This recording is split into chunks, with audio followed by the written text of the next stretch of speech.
Bonjour et bienvenue au Mali. Pour ceux qui souhaitent investir dans notre pays, nous savons qu'il est important pour vous de connaître son profil énergétique. Comment se porte le secteur énergétique? Quelles sont les opportunités pour vous, investisseurs? Commençons par un état des lieux. L'accès aux services énergétiques est une nécessité au quotidien, un besoin indispensable pour tous. Ménages, industrie, services, agriculture, élevage, etc.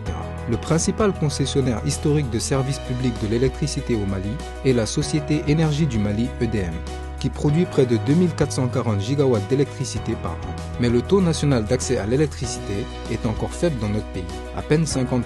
Les zones rurales sont particulièrement défavorisées en termes d'accès avec environ 21% en 2019.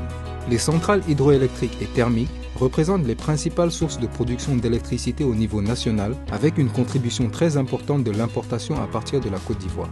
L'hydroélectricité compte pour 51% de l'électricité produite, tandis que le thermique représente 42%.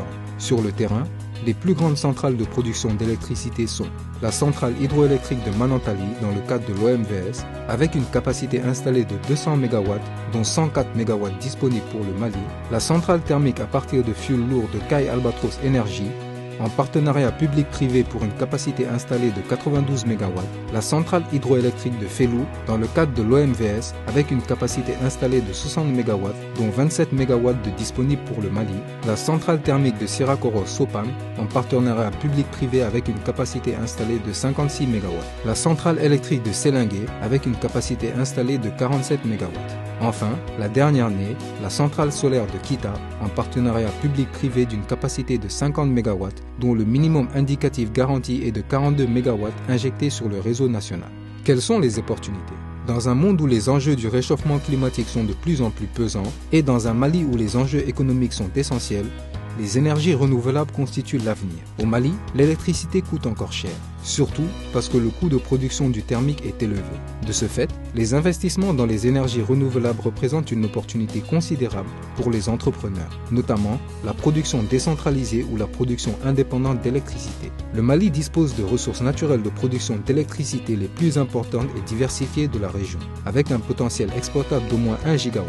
Nous avons de l'eau. Le Mali est traversé par deux fleuves, le Niger et le Sénégal. Le potentiel hydroélectrique identifié est de 1150 MW, dont 840 MW encore inexploités. Nous avons le soleil, avec une irradiation solaire de 5 à 7 kW par mètre carré par jour, bien répartie sur le territoire, et une durée d'ensoleillement d'environ 10 heures par jour. Nous avons du vent, avec un potentiel qui varie entre 3 et 7 mètres par seconde en moyenne annuelle, plus important dans le nord du pays vers Tombouctou et Gao. Et nous avons aussi des déchets, avec un potentiel de production de 30 MW estimé à partir des déchets dans les principales villes du Mali. Il y a d'autre part les déchets agricoles.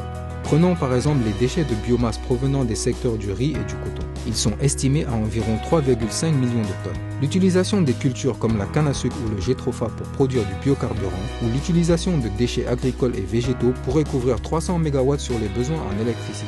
Malgré ces potentiels, le Mali enregistre toujours un gap entre l'offre et la demande. Pour soutenir les investissements dans l'énergie, l'État a mis en place des politiques publiques pour alléger la réglementation du secteur et atteindre les objectifs nationaux de mise à l'échelle et de vulgarisation des projets d'énergie renouvelable. Libéralisation de la production à travers l'installation de producteurs privés opérant en bout, forte réduction des droits de douane sur l'importation d'équipements d'énergie solaire, mise en place de prêts préférentiels pour les équipements solaires, programmes partenaires tels que la plateforme africaine SE4All de la Banque africaine de développement BAD, projet d'appui à la promotion des énergies renouvelables au Mali, PAPERM, pour consolider les institutions et les infrastructures du secteur. Les réformes doivent et vont se poursuivre afin de renforcer l'indépendance énergétique du Mali, favoriser son développement industriel et améliorer sa compétitivité. Au-delà des opportunités dans la production d'électricité, il faut savoir que dans notre pays, l'énergie de manière générale a besoin d'être mieux maîtrisée. L'efficacité énergétique permet d'éviter le gaspillage de l'énergie et surtout